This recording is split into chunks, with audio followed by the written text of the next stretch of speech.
Nagbabalik ang PTV Balita ngayon. Ipa-blacklist, yan ang mungkahi ni Senador Raffy Tulfo na dapat gawin sa mga palyadong kontraktor at pribadong kumpanya na kasama na dati sa una at ikalawang batch ng Private-Public Partnerships o PPP para sa school infrastructure projects.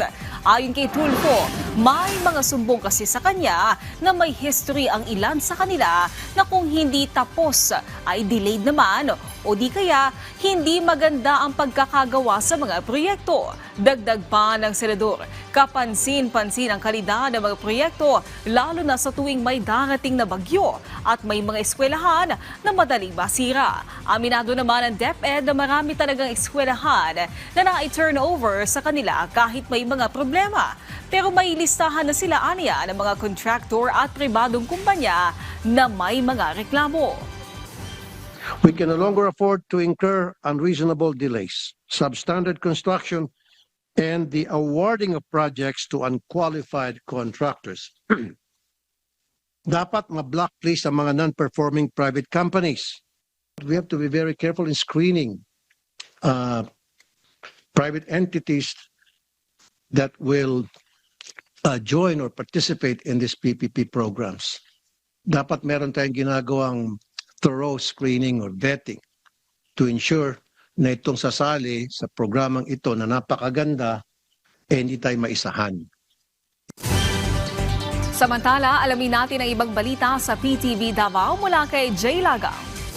Mayong adlaw, nagpaygayon og command conference ang 101st Infantry Pag-asa Brigade sa ilang headquarters sa Barangay Mapaang, Mako, Davao de Oro.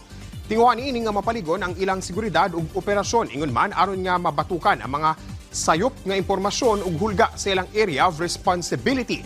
Gidayeg sab sa 101st Infantry Brigade ang 25th Infantry Battalion sa ilang tabang aron mamintinar ang insurgency-free status sa Davao de Oro.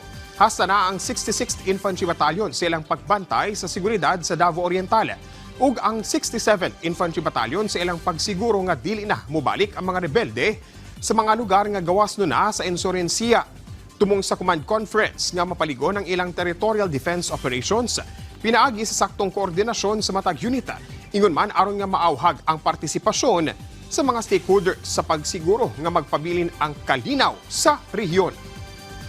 Giabrihan na sa Land Transportation Office kon LTO 11 ang ilang Sulup District Office nga nahimutang sa new executive building sa Barangay Poblacion, Sulup, Davao del Sur. Tumong niini nga mas mapadali ug mapaduol sa lugar ang paspas nga serbisyo sa LTO. Ang katukuran sa mong district office na isubay sa direktiba ni Presidente Ferdinand R. Marcos Jr. Pinaagi sa mando sa Department of Transportation ug Land Transportation Office kon LTO nga mas mapalambo ang serbisyong pangtransportasyon sa rehiyon. Paagi sab kini sa LTO 11 aron nga mapadayon ang paghatag og tukma ug epektibong serbisyo ngadto sa katawhan sa tibuok Davao del Sur. Nahimo sab kining posible sa suporta sa local government unit sa Sulup, sangguni ang bayan ug sa opisina ni Davao del Sur Lone District Representative John Tracy Cagas. Ug mo kato ang mga nagunang balita dinhi sa PTV Davao. Ako si Jay Lagang. Mayong adlaw. Daghang salamat Jay Lagang. At yan ang mga balita sa oras na ito.